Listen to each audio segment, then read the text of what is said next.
हमारे देश के सभी शिशुओं को जानलेवा बीमारियों से बचाने के लिए उन्हें सही समय पर टीकाकरण करवाना बहुत आवश्यक है। भारत सरकार के अधीन चल रहे यूनिवर्सल इम्यूनाइजेशन प्रोग्राम के तहत देश के सभी बच्चों को मुफ्त टीकाकरण सेवाएं प्रदान की जाती हैं। वैक्सीन तापमान संवेदनशील होते हैं। वैक्सीन को सही तापमान में ना रखने से उनका असर खत्म हो जाता है और ऐसे वैक्सीन अगर हमारे बच्चों को लगाए गए तो वो जानलेवा बीमारियों से सुरक्षित नहीं रहेंगे।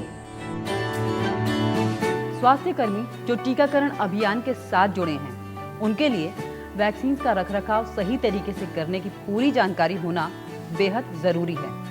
हमारे देश के करोड़ों बच्चों का स्वास्थ्य हमारे स्वास्थ्य कर्मियों की कुशलता पर निर्भर करता है। इसीलिए जरूरी है कि हमारे स्वास्थ्य कर्मियों को वैक्सीन को सही तरीके से ILR, कोल्ड बॉक्स और वैक्सीन कैरियर में रखने का पूरा ज्ञान हो। नमस्कार, मेरा नाम गीता है और मैं एक स्वास्थ्य कर्मचारी हूँ तथा कोल्ड चेन हैंडलर का काम करती हूँ और इस कोल्ड चेन पॉइंट की देखरेख भी करती हूँ। आइए देखते हैं कि वैक्सीन को ILR और वैक्सीन कैरियर में कैसे सुरक्षित रूप से रखा जाता है और साथ ही जरूरत पड़ने पर कैसे कोल्ड बॉक्स का इस्तेमाल किया जाता है। लेकिन सबसे पहले हम जानेंगे ILR के बारे में। ILR यानी आइस लाइन रेफ्रिजरेटर, ये बिजली से चलने वाला कोल्ड चेन का एक ऐसा उपकरण है जिसका तापमान हमेशा 2 डिग्री से 8 डिग्री सेल्सियस के बीच में ही रहना चाहिए और इसका इस्तेमाल कोल्ड चेन पॉइंट्स में वैक्सीन और डाइल्यूएंट्स को सुरक्षित रूप में रखने के लिए किया जाता है। ILR को सही ढंग से काम करने के लिए दिन भर में कम से कम 8 घंटे की बिजली चाहिए होती है। याद रखें कि ILR का स्विच कभी भी बंद ना होने पाए। ये ILR का तापमान 2 डिग्री से 8 डिग्री सेल्सियस के बीच में रखने के लिए अति आवश्यक है। ILR में नीचे के हिस्से के मुकाबले ऊपर के हिस्से का तापमान ज्यादा होता है और इसी बात पर निर्भर करता है कि कौन सा वैक्सीन ILR में कहाँ रखा जाना चाहिए, क्योंकि हर प्रकार के वैक्सीन की तापमान के प्रति संवेदनशीलता अलग होती है।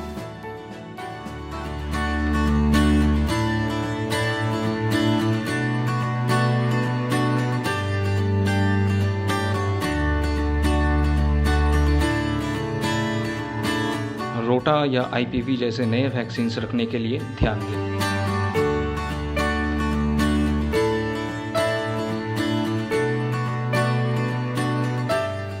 वैक्सीन को ILR में कैसे रखा जाए, ये अत्यंत महत्वपूर्ण है। ये है बास्केट जो ILR के साथ ही आती है और इसका इस्तेमाल वैक्सीन को रखने के लिए किया जाता है। क्या हम इसमें खाने पीने की चीजें या पानी की बोतल भी रख सकते हैं? बिल्कुल नहीं, ये कोई घरेलू फ्रिज नहीं है। इसका इस्तेमाल सिर्फ और सिर्फ टीकाकरण कार्यक्रम के अंतर्गत इस्तेमाल में लाए जाने वाली वैक्सीन को रखने के लिए ही किया जाना चाहिए। वैक्सीन को ILR के अंदर रखते समय एक बात का ध्यान जरूर रखें कि वैक्सीन के बीच में थोड़ी सी खाली जगह यानी कि गैप जरूर रखें। इससे वैक्सीन के बीच में हवा का प्रवाह बना रहेगा और साथ ही साथ ILR के अंदर सही तापमान यानी कि 2 से 8 डिग्री सेल्सियस बरकरार रहेगा। याद रखें कि जो भी वैक्सीन एक्सपायरी होने वाली हो उसको पहले डिस्ट्रीब्यूट करें। EEFO यानी कि अर्ली एक्सपायरी फर्स्ट आउट नियम हमें यही सिखाते हैं। जो भी वैक्सीन एक्सपायर्ड हो, जमी हुई हो या फिर जिसका VVM अनयूजेबल स्टेज में हो उसको ILR से तुरंत बाहर निकाल दें। खराब हो गई सभी वैक्सीन वायर्स को बायोमेडिकल वेस्ट मैनेजमेंट की गाइडलाइंस के अनुसार नष्ट करें। क्या ILR में बास्केट ना हो तो फिर भी हम अपनी वैक्सीन रख सकते हैं? जरूर रख सकते हैं, लेकिन उसके लिए भी सभी नियमों का पालन करना बहुत जरूरी है। आइए देखते हैं कि बास्केट्स के ना होने पर वैक्सीन को ILR के अंदर कैसे रखा जा सकता है।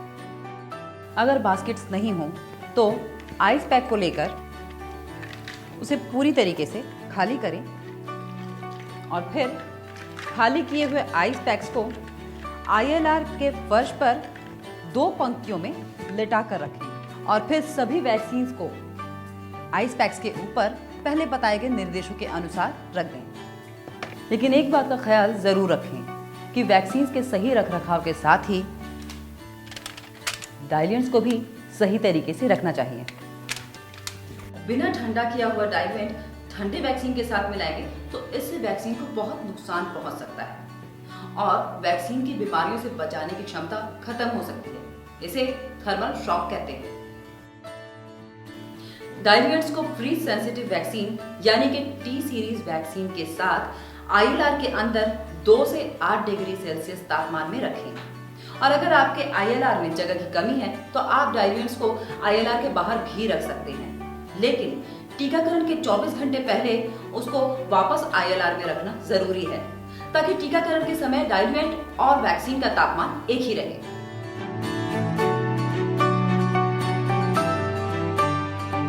तो आइए अब हम आइस पैक तैयार करते हैं, जिसके लिए हम डीप फ्रीजर का इस्तेमाल करेंगे।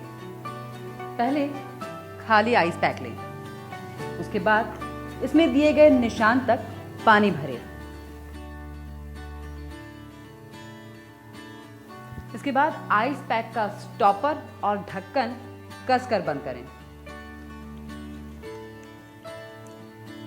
एक बार देख लें कि पानी कहीं से बाहर तो नहीं निकल रहा है। आइस पैक को कपड़े से पोंछकर अच्छे से सुखाकर डीप फ्रीजर के अंदर रख दें।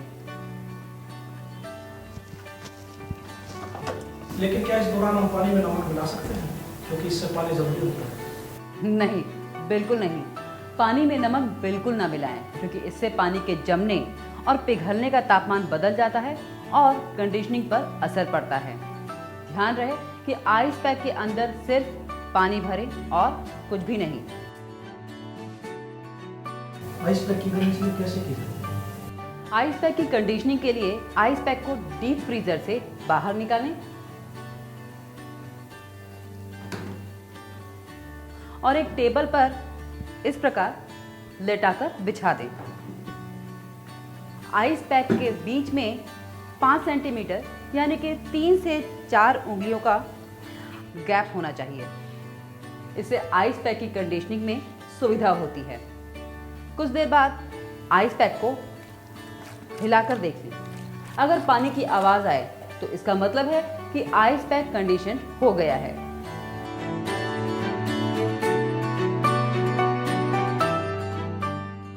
कंडीशन्ड आइस पैक्स लें, इसे कपड़े से अच्छे से पोंछकर सुखाकर वैक्सीन कैरियर के अंदर दीवारों से सटाकर रखें।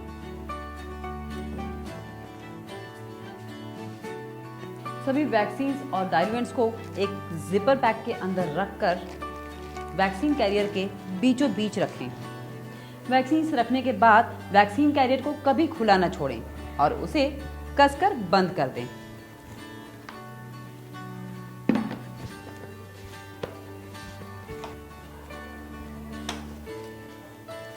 वैक्सीन तथा वैक्सीन कैरियर को टीकाकरण दिवस के दिन निकालें। वैक्सीन कैरियर को धूप में न रखें, इसे हमेशा छांव में रखें। वैक्सीन कैरियर के ऊपर बैठे नहीं और इसे पटके नहीं। अब इन वैक्सीन को कैरियर में रखना और उनको सही सलामत सेंटर्स तक पहुंचाना भी उतना ही महत्वपूर्ण है जितना कि उनको आईएलआर में स्टोर करना।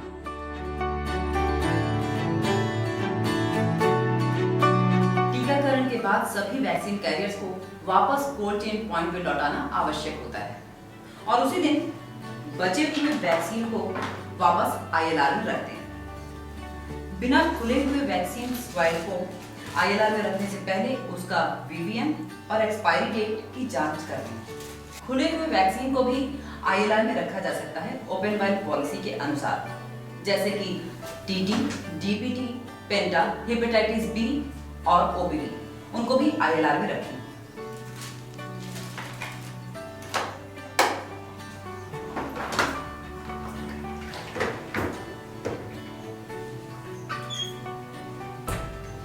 खुले हुए वैक्सीन वायल को आईएलआर में रखने से पहले कुछ चीजों का ध्यान जरूर रखना चाहिए। प्रत्येक वैक्सीन वायल की खुलने का दिन और समय एएनएम या वैक्सीनेटर द्वारा जरूर लिखा जाना चाहिए। वैक्सीन खुलने की अवधि अगर 4 हफ्ते या 28 दिनों से ज्यादा हो तो उसे आईएलआर में ना रखें और डिस्कार्ड कर दें। खुले हुए वैक्सीन का वीवीएम ठीक हो और वैक्सीन जमी हुई ना हो। ख्याल रखें कि खुली हुई वैक्सीन वायल का लेबल ठीक हो ताकि उसकी एक्सपायरी डेट पढ़ी जा सके। ख्याल रहे कि खुली हुई वायल्स का सेप्टम कहीं से लीक ना हो और इंटैक्ट।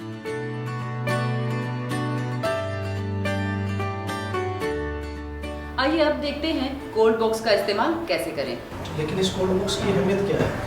ILR होने के बावजूद हम सभी को कोल्ड बॉक्स का इस्तेमाल सीखना होता है, क्योंकि इमरजेंसी के टाइम पे ये काम आता है। अगर कभी एक ILR खराब हो जाए या फिर लंबे समय तक बिजली ना आए तो हम सभी को कोल्ड बॉक्स का इस्तेमाल करना ही होगा। सबसे पहले कंडीशन्ड आइस पैक्स तैयार कर लें। उसके बाद कोल्ड बॉक्स के फर्श पर इस तरीके से दीवारों से सटाकर रखें। वैक्सीन्स को कोल्ड बॉक्स में रखने से पहले कार्डबोर्ड के बने हुए एक बॉक्स में रखें और उसके बाद इसे कोल्ड बॉक्स के अंदर आइस पैक के ऊपर रखें। और अगर कार्डबोर्ड का बॉक्स उपलब्ध नहीं हो तो कार्डबोर्ड के कुछ टुकड़े आइस पैक के ऊपर और कोल्ड पैक के चारों तरफ की सतह पर लगा दें और फिर वैक्सीन्स को उसके ऊपर रखें।